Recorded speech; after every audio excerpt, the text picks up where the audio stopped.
স্বাধীন বাংলাদেশ ছাত্র জনতার এক সাগর রক্তের বিনিময়ে অর্জিত এই স্বাধীন বাংলাদেশে যদি 15ই আগস্টকে কেন্দ্র করে কোন নৈরাজ্য সৃষ্টির পায়তারা করা হয়, সারা বাংলাদেশে তাদেরকে প্রতিরোধ করা হবে।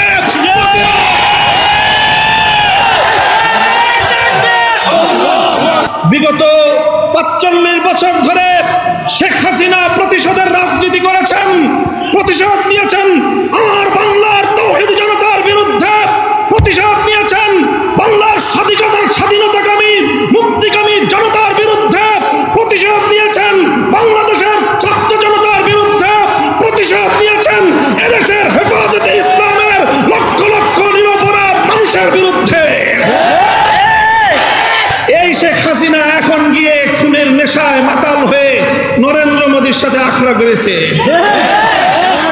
যদি সেখান থেকে বসে বাংলাদেশের স্বাধীনতার উপর কোনো হস্তক্ষেপ করার চেষ্টা করা হয়, তাহলে বাংলাদেশের মাটিতে ভারতীয় দূতাবাস থাকতে পারবে না। শেখ হাসিনার বিরুদ্ধে বাংলাদেশে বিভিন্ন থানায় আদালতে হত্যা মামলা দায়ের হয়েছে। আমি আহ্বান জানাতে চাই, খুনি হাসিনাকে ধরে এনে বিচারের কাঠগড়ায় দাঁড় করাতে হবে। প্রিয় সাথী ও বন্ধুগণ, বক্তব্য শেষ। ইনশাআল্লাহ বিগত দিনে যেভাবে আমরা রক্ত দিয়েছি পিলখানায়, যেভাবে আমরা রক্ত দিয়েছি শাপলা চত্বরে, যেভাবে আমরা রক্ত দিয়েছি মোদী বিরোধী আন্দোলনে হাটহাজারীতে, যেভাবে রক্ত দিয়েছি আমরা মোদী বিরোধী আন্দোলনে ব্রাহ্মণবাড়িয়ায়, ঠিক আগামী দিনেও দেশের স্বাধীনতা রক্ষার জন্য, ইসলামের হেফাজতের জন্য যদি আবার রক্ত দেওয়ার প্রয়োজন হয়, স্বাধীনতার ঝান্ডা নিয়ে রক্ত দেওয়ার জন্য প্রস্তুত থাকবে কারা?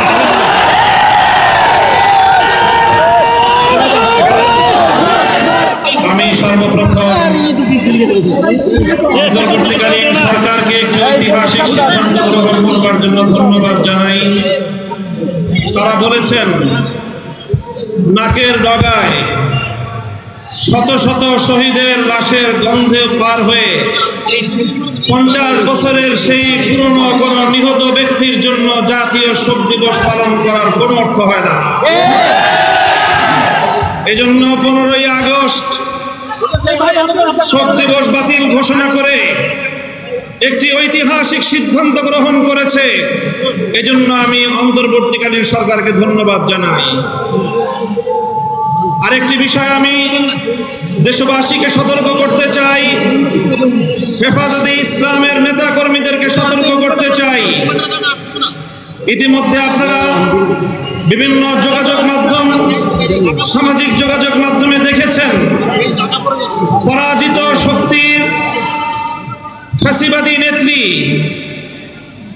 জালিম শাহী শেখ হাসিনা নরেন্দ্র মোদীর ঘরে বসে বাংলাদেশের অভ্যন্তরে 15ই আগস্টকে কেন্দ্র করে বিশৃঙ্খলা সৃষ্টি করবার জন্য তিনি উস্কানি দিচ্ছেন।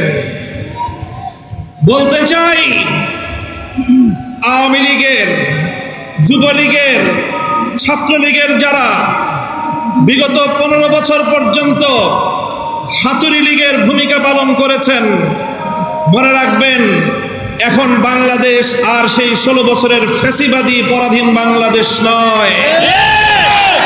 এই বাংলাদেশ আজ স্বাধীন বাংলাদেশ। ছাত্র জনতার এক সাগর রক্তের বিনিময়ে অর্জিত এই স্বাধীন বাংলাদেশে যদি 15ই আগস্টকে কেন্দ্র করে কোন নৈরাজ্য সৃষ্টির পায়তারা করা হয়, সারা বাংলাদেশে তাদেরকে প্রতিরোধ করা হবে।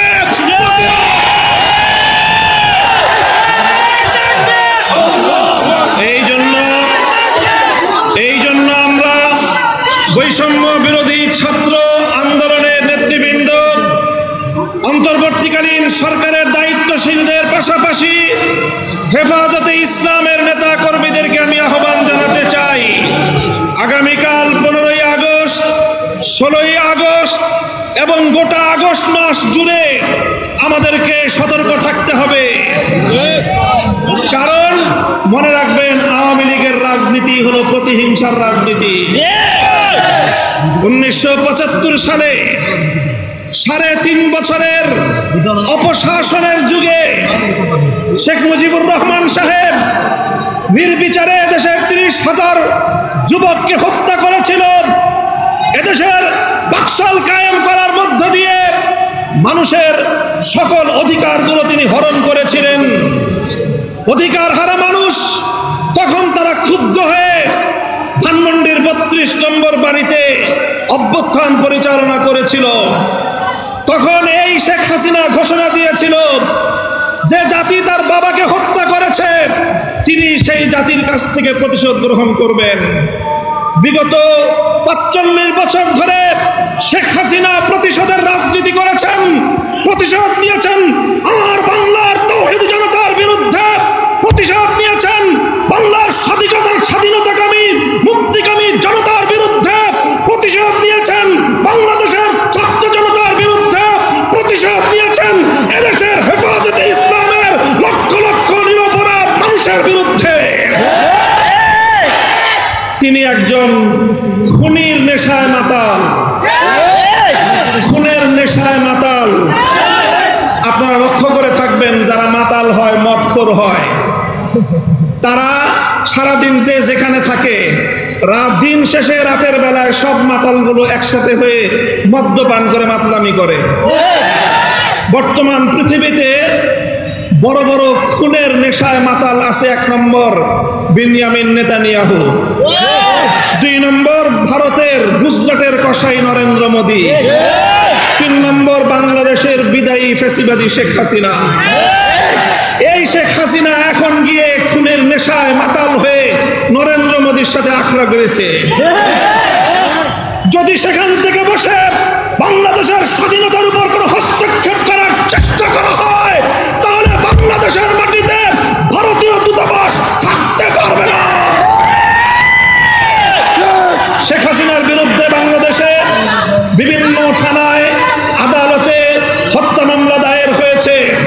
আমি আহ্বান জানাতে চাই খুনি হাসিনাকে ধরে এনে বিচারের কাঠগড়ায় দাঁড় করাতে হবে। প্রিয় সাথী ও বন্ধুগণ, বক্তব্য শেষ। ইনশাআল্লাহ বিগত দিনে যেভাবে আমরা রক্ত দিয়েছি পিলখানায়, যেভাবে আমরা রক্ত দিয়েছি শাপলা চত্বরে,